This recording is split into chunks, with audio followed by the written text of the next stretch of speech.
हमारे गार्जियन, हमारे बड़े आदरणीय प्रत्याशी हिंद मलिक जी और राकेश भाई, कांग्रेस के जिलाध्यक्ष सुबोध शर्मा जी, नगर अध्यक्ष गोभी त्यागी जी और मेरे तमाम सम्मानित व्यापारी बंधुओं साथियों, बहुत से तो मेरे रिश्तेदार भी हैं, मैं नाम से सबको सभी को अधिकतर जानता हूं। यहाँ पर आप लोगों के बीच में रहा हूं लगातार।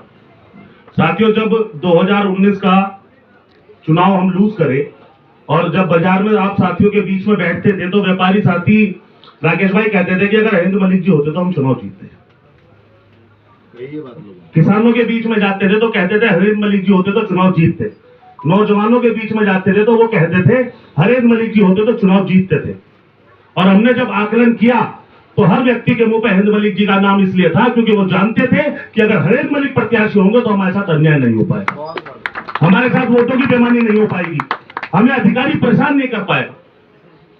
तो साथियों, आप सबकी मांग पर आदरणीय अखिलेश यादव जी ने, गठबंधन के साथियों ने हिंद मलिक जी को प्रत्याशी बना के आप लोगों के बीच में भेज दिया। अब ये जिम्मेदारी हमारी बनती है, जब हमारी मांग पे, हमारी इच्छा पर, हमारी पुरजोर बुलंद मांग पे हमारे नेताओं ने प्रत्याशी हिंद मलिक जी को बनाकर हमारे बीच में भेजा है, तो उस जिम्मेदारी पर हम सभी को खरा उतर कर दिखाना पड़ेगा।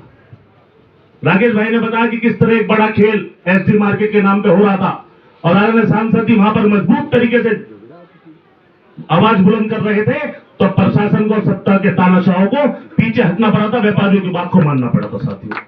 और माफी सिर्फ इसलिए मांगनी पड़ी थी कि सिर्फ चुनाव है, अगर ये व्यापारी खिलाफ चला गया तो तुम्हारी ईद से ही खिला देगा। साथियों, माफी तो मांगी लेकिन मन का चोर खत्म नहीं हुआ। अगर कल को कुछ चुनाव में उच्च नीच हो गई तो साथियों कहीं ना कहीं फिर बुलडोजर वहां पर खड़ा होने का काम हो सकता है, क्योंकि उनकी नीयत खराब है।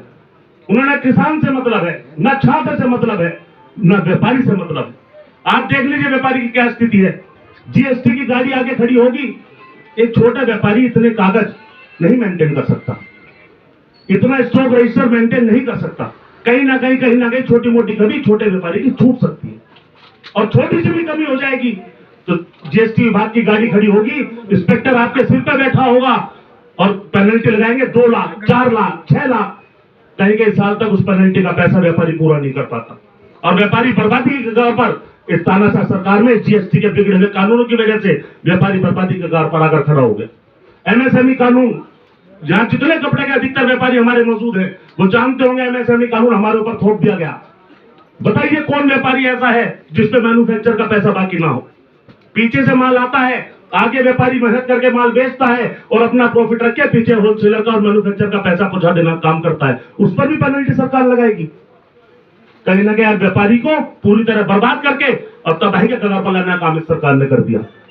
और साथियों, अगर आज नहीं चाहते, आज अगर हम कहीं कमजोर पड़ गए, हम भ्रमित हो गए, इन लोगों की चिकनी चुपड़ी बातों में आ गए, तो आज तो साथियों लड़ाई लड़ने की भी स्थिति है, कल लड़ाई लड़ने की भी स्थिति नहीं होगी।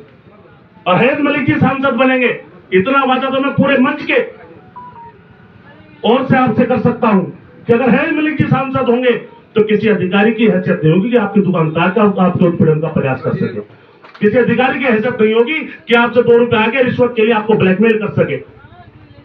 आप सुरक्षित महसूस करेंगे, तानाशाही खत्म होगी। और अगर सरकार बन गई, गठबंधन की सरकार आप लोगों ने सहयोग से बना दी, तो जितने बिगड़े हुए कानून हैं इनकी जगह ऐसे कानून होंगे जो व्यापार को फलने फूलने का अवसर प्रदान करेंगे। साथियों, तो मेरा कहना यही है, आज प्रत्याशी मजबूत है, मौका भी है, माहौल भी है, दस्तूर भी है, मजबूत प्रत्याशी आपके बीच में है और व्यापारियों के ज्वलंत मुद्दे भी आप लोग देख रहे हैं। इस तानाशाही के खिलाफ मजबूत प्रत्याशी को, आदरणीय हिंद मलिक जी को ज्यादा से ज्यादा वोट देकर सांसद बनाकर भेजना काम कीजिए। आपकी हर जिम्मेदारी को निर्वहन करने का वादा हम लोग करते हैं। साथियों, बहुत बहुत धन्यवाद।